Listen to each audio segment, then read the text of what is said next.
Hi all, today we will be reviewing an action-adventure comedy film, The Lost City, but before going forward, please subscribe our channel and press the bell icon to get the updates of our upcoming videos. Laurette Sage, a successful author who couldn't able to comes up with new ideas for her upcoming book.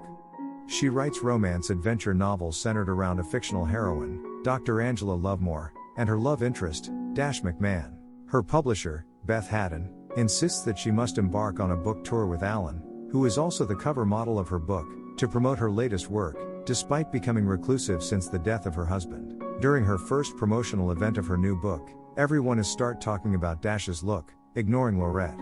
After a disastrous start, mostly due to the popularity of Alan's Dash persona, she gets furious and hints the audience that this might be her last book and leave the accommodation before Beth put her on a next promotional event. Alan followed her to convince her not to stop writing, but she didn't agree. Alan made a comment on her empty life and told her she needs to stop dwelling in her past, which made her angrier.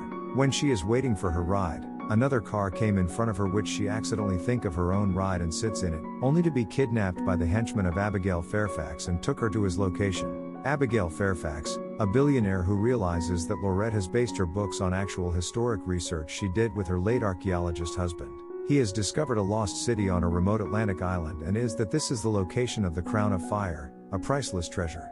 He showed her an ancient map with a written language which was long lost.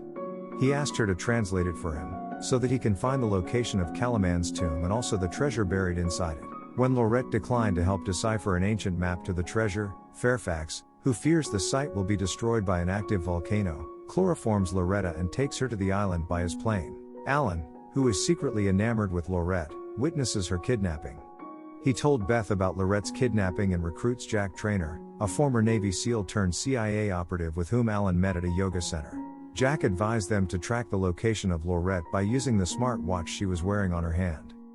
After arriving to the island, Fairfax showed Laurette the lost city, which appeared after the volcanic eruption. Alan also meets Jack on the same island to coordinate a rescue mission for Laurette. They get in their car and drive to the location where Laurette was held captive. Jack, with no assistance from Alan, breaches Fairfax's compound and start knocking down one by one of Fairfax's henchmen. Alan also wants to help, so he follows him. Jack found Laurette, but because of lack of time they took her away from that place. While she was tied to the chair, Laurette also took the map with her. But before they can get away in their car to the airport, Jack got shot in his head, forcing Alan and Loretta to escape into the jungle. To get rid of their tracks they stated to walk through water, but because of the glitters falling from Laurette's clothes the henchmen managed to find their location. Laurette saw a waterfall in the jungle when she went there to check. She found the whole clue to the location of Calaman's tomb but could not able to solve it. But she didn't tell about this to Alan. Seeing the henchmen near them, they climbed up the mountain. They spent a night together, talking about their past and sharing the tent with each other.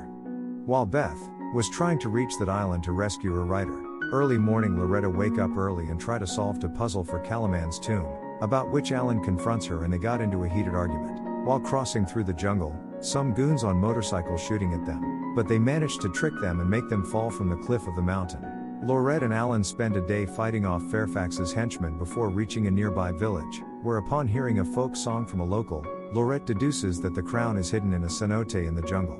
Before the duo can leave, Fairfax captures Laurette again, which ensues a chase by Alan to save Loretta. The pair are then forced to share the treasure's location with Fairfax. Upon reaching the location, they discover the tomb but realize it is not a monument to Taha and Calaman's power, but a hiding place for the queen to grieve for her husband. Her crown of fire was made of red seashells gathered by her husband as a sign of his love for her. The actual treasure of the legend was not a priceless jewel but the inseparable love between the king and queen. Infuriated, Fairfax forces them into the tomb as the volcano erupts, but Rafi, one of the henchmen, has a change of heart and leaves a crowbar to help them escape before abandoning Fairfax on the island.